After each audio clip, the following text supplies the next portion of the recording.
एक छोटा सा गांव था, वहां पर एक आदमी पहाड़ पर पत्थर तोड़ने का काम करता था। उसको अपनी जिंदगी से कोई गिला शिकवा नहीं था। पूरा दिन वो काम करता, मेहनत करता, दिन के एंड में जो थोड़ा बहुत पैसा मिलता वो जा करके अपने परिवार के साथ में थोड़ा सा टाइम स्पेंड करता और चैन से सो जाता। तो एक दिन रोज की तरह वो अपना काम खत्म करके अपने घर की तरफ जा रहा था, तो रास्ते में चलते चलते उसके मन में ख्याल आया कि ये भी कोई जिंदगी है कि सुबह से शाम तक मैं पत्थर तोड़ने का काम करता हूँ और एंड में मेरे को थोड़े से पैसे मिलते हैं, जिसमें मुश्किल से मेरा और मेरे परिवार का गुजारा हो पाता है। काश कुछ ऐसा हो जाए कि कहीं से मुझे कोई ऐसी शक्ति मिल जाए कि जो भी मैं चाहता हूँ वो सच हो जाए। वो अपने घर पर गया, उसने खाना खाया, लेकिन उसका ध्यान खाने की तरफ नहीं था। उसके दिमाग में यही ख्याल चल रहा था। उसके बाद में वो यही सोचते सोचते सो गया। फिर नींद आने के कुछ देर बाद उसको एक सपना आया। सपने में उसने देखा कि रोज की तरह वो अपना काम खत्म करके अपने घर लौट रहा था। रास्ते में उसने एक बहुत ही बड़ा घर देखा और उसके मन में आया कि काश ये घर मेरा होता और मैं इसका मालिक होता। और उसके ये सोचते ही वो उस घर का मालिक बन गया। उसको यकीन ही नहीं हो रहा था कि जो उसने सोचा वो बन चुका है। लेकिन उसकी खुशी ज्यादा देर नहीं टिक पाई, क्योंकि उसको एकदम से एक शोर सुनाई दिया। उसने अपने घर के बाहर देखा कि एक बहुत बड़ी रैली निकल रही है, जिसमें बीचों बीच एक पॉलिटिशियन है जो ऐसे ऐसे हाथ हिला रहा है। और वहां पर जितने भी लोग खड़े थे सब उसके नाम के नारे लगा रहे थे, उसके आगे हाथ जोड़ करके खड़े थे, सब उसको देखने के लिए तड़प रहे थे। तब उसको ये एहसास हुआ कि मैं कितना छोटा हूं उसके आगे। और फिर उसके अंदर से एक ख्याल उठा कि काश मैं ये पॉलिटिशियन होता और मेरे पास भी इतनी ही पावर होती जितनी कि इसके पास में है। बस उसका इतना सा सोचने की देर थी, वो पॉलिटिशियन बन गया। उसकी खुशी का ठिकाना नहीं था, क्योंकि उसके आसपास में हजारों लोगों की भीड़ थी और सब उसको देखने के लिए तरस रहे थे, तड़प रहे थे।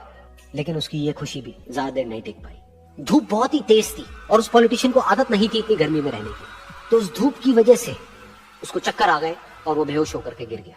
फिर उसको एहसास हुआ कि ये पॉलिटिशियन सबसे ताकतवर नहीं है, ये जो सूरज है ये सबसे ताकतवर है।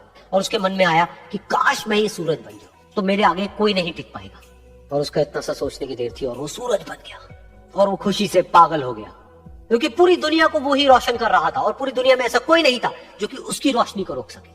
लेकिन उसकी ये खुशी भी ज्यादा देर टिक नहीं पाई, क्योंकि कुछ ही देर बाद आसमान में कुछ काले बादल आए जिन्होंने कि उस सूरज की रोशनी को रोक दिया। फिर उसको ये एहसास हुआ कि इस दुनिया में ऐसा भी कोई है जिसमें दम है उसकी रोशनी को रोकने का। और उसके मन में एक ख्याल उठा कि काश मैं वो बादल बन जाऊं। और वो बादल बन गया और आसमान में उड़ने लगा। उसको ऐसा लगा कि मैं आसमान में उड़ रहा हूं और अब मैं जहां चाहे वहां जा सकता हूं। लेकिन कुछ देर बाद वहां पर एक बहुत तेज हवा का झोंका आया जो कि उन बादलों को उड़ा करके ले गया। अब फिर उसे ये समझ आया कि ये जो बादल है वो सूरज की रोशनी को तो रोक सकते हैं, लेकिन हवा को नहीं रोक सकते। ये हवा उनको बहा करके ले जाती है। फिर उसके मन में आया कि काश मैं ये हवा बन जाऊं। और वो हवा बन गया। हवा बनने के बाद में उसको अपने अंदर एक अलग ही ऊर्जा का अनुभव हुआ।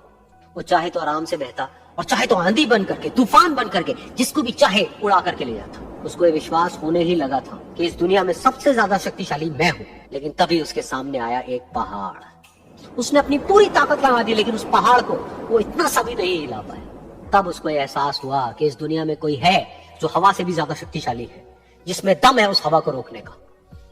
फिर उसके मन में आया कि काश मैं ये पहाड़ होता। और वो पहाड़ बन गया। लेकिन हर बार की तरह इस बार भी उसकी खुशी ज्यादा देर तक नहीं टिक पाई। उसको एक जानी पहचानी सी आवाज सुनाई दी और साथ ही साथ उसको दर्द होने लगा, जैसे कि कोई है जो उसको तोड़ रहा है, उसको मार रहा है। तो दर्द से वो चीखने लगा और उसके मन में आया कि काश मैं वो बन जाऊं क्योंकि इस पहाड़ को तोड़ने का दम रखता है। लेकिन इस बार उसकी ये ख्वाहिश पूरी नहीं हुई। वो रोने लगा, चीखने लगा, चिल्लाने लगा। उसने अपनी पूरी जान लगा दी, लेकिन इस बार वो नहीं बन पाया। उसका दर्द बढ़ता ही चला जा रहा था और दर्द की वजह से एकदम से उसकी नींद खुली और सामने शीशा था। उसने शीशे में देखा और उसको समझ आया कि सपने में मैं वो क्यों नहीं बन पा रहा था जो मैं बनना चाहता था, क्योंकि असलियत में मैं वो ही हूं।